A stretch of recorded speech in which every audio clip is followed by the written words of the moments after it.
اسلام آباد high court نے NA47 کے بعد NA48 کی الیکشن ٹریبیونل کی کارروائی بھی روکنے کا حکم دے دیا ہے۔ عدالت نے NA48 سے علی بخاری کی درخواست پر بھی حکم امتناع جاری کر دیا۔ عدالت نے کہا NA46 کی حد تک الیکشن ٹریبیونل کارروائی جاری رکھ سکتا ہے۔ عدالت نے فریقین کو نوٹس جاری کر کے جواب طلب کر لیا۔ آئندہ سماعت رجسٹرار آفس مقرر کرے گا۔ چیف جسٹس عامر فاروق نے علی بخاری کی درخواست پر سماعت کی۔ علی بخاری اور دیگر وکلاء ہائی کورٹ میں پیش ہوئے۔ الیکشن ٹریبیونل اب 2 حلقوں سے متعلق کارروائی آگے نہیں بڑھا سکے گا۔ جسٹس ریٹائرڈ عبدالشکور پراچا حلقوں میں مبینہ دھاندلی کے خلاف اپیل سن رہے ہیں۔ انسداد دہشت گردی عدالت سکھر نے JUI فے کے رہنما ڈاکٹر خالد محمود سومرو قتل کیس کا مختصر فیصلہ سنا دیا۔ تمام مجرمان کو 2 مرتبہ عمر قید اور جرمانے کی سزا سنائی۔ نامزد تمام شہ ملزمان پر قتل، دہشت گردی، غیر قانونی اسلحہ رکھنے کا جرم ثابت ہوا۔ سزا پانے والوں میں حنیف، سارنگ، مشتاق مہر، دریا خان، لطف جمالی اور الطاف جمالی شامل ہیں۔ خالد محمود سومرو کو 29 نومبر 2014 کو قتل کیا گیا تھا۔ خالد محمود کے بیٹے راشد محمود سومرو کا کہنا ہے ادھورا انصاف ملا۔ ملزموں کو پھانسی دلوانے کے لیے ہائی کورٹ کا دروازہ کھٹکھٹائیں گے۔ عدالت کا شکریہ ادا کرتے ہیں، لیکن جو ہماری امیدیں تھیں وہ ابھی باقی ہیں، ادھورا انصاف ہے۔ پہلا جملہ جج صاحب نے یہ فرمایا کہ آپ پر یہ جرم ثابت ہو رہا ہے۔ جب جرم ثابت ہوا ہے تو میں بحیثیت بیٹے کے، اپنے 6 بھائیوں سمیت، میں اپنے جماعت سمیت مطالبہ کرتا ہوں کہ جرم کے ثابتی کے بعد عمر قید نہیں، سزائے موت آنی چاہیے۔ ہم ان کو سزائے موت دلانے کے لیے ہائی کورٹ جائیں گے، ہائی کورٹ کے دروازے کھٹکھٹائیں گے۔ جب تک ان کو سزائے موت نہیں آتی ہم قانون کا راستہ نہیں چھوڑیں گے۔ عدالت عظمیٰ سے ہم اب ان کو کی استدعا رکھیں گے۔ آئی سندھ غلام نبی میمن کہتے ہیں پولیس نے اندرون سندھ بدنام زمانہ ڈاکوؤں کو پکڑا، تاہم کراچی میں جرائم میں اضافہ ہوا ہے۔ پولیس مقابلوں میں 21 جوان شہید اور 33 زخمی ہوئے۔ کچھ بھی ہو جائے جرائم پیشہ افراد کے خلاف ایکشن لیں گے۔ بہت سے لوگوں کے پاس ڈرائیونگ لائسنس نہیں ہوتا، چاہتے ہیں کیمرے لگیں تاکہ چالان گھر پہنچے۔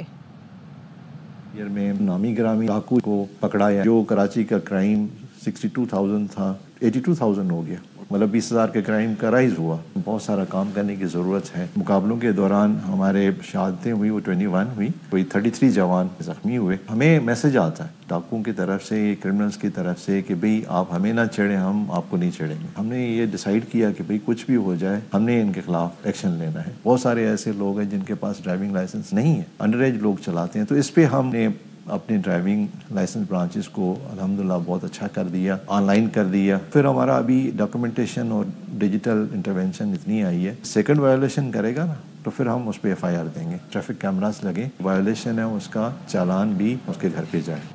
کراچی میں بغیر لائسنس ڈرائیونگ کرنے والوں کے خلاف سخت کارروائی شروع ہو گئی۔ وزیر اطلاعات سندھ شرجیل انعام میمن کہتے ہیں کم عمر ڈرائیوروں کے خلاف بھی ایکشن لیا جا رہا ہے، گاڑیوں کی فٹنس پر بھی سختی سے عمل کرایا جائے گا۔ انہوں نے مزید کہا ڈمپر ڈرائیورز تیز رفتاری سے گریز کریں، KMC انتظامیہ کوشش کر رہی ہے خراب سڑکیں جلد تعمیر کرے۔ کراچی کارپوریٹ ٹیکس آفس نے مبینہ ٹیکس چوری میں ملوث ملزم دانش قریشی کو گرفتار کر لیا۔ ملزم کو UFT کارپوریشن کے خلاف 2.8 ارب روپے کے سیلز ٹیکس فراڈ کی FIR میں نامزد ہونے پر گرفتار کیا گیا۔ ملزم کی گرفتاری سیلز ٹیکس ایکٹ کی خلاف ورزی اور دھوکہ دہی والی انوائسز پر عمل میں لائی گئی۔ کسٹمز اینڈ ٹیکسیشن کورٹ سے ملزم کا 22 دسمبر تک جسمانی ریمانڈ لیا گیا ہے۔ ملزم کو 23 دسمبر کو عدالت میں پیش کیا جائے گا۔ اور ملک بھر میں خشک سردی کی لہر برقرار ہے۔ بالائی علاقے اور شمالی بلوچستان یکبستہ ہواؤں کی لپیٹ میں ہیں۔ اسکردو میں درجہ حرارت -12، گلگت میں -8، قلات -7 ہو گیا۔ استور، کوئٹہ، زیارت -6، چترال، دیر، کالام -5 اور ہنزا میں -4 تک گر گیا۔ ملک کے دیگر علاقوں میں بھی سردی کی لہر جاری ہے۔ سرد موسم نے اسلام آباد کا پارہ -1 ڈگری تک پہنچا دیا۔ لاہور میں درجہ حرارت 5 اور کراچی میں 10 ڈگری سینٹی گریڈ ریکارڈ کیا گیا۔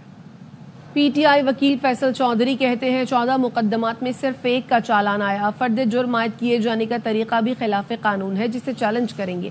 ہمارے کارکنان اور رہنماؤں کو سیاسی انتقام کا نشانہ بنایا جا رہا ہے۔ مقدموں میں 1 میں چالان آیا، چارج فریم کرنے کا جو طریقہ ہے وہ بھی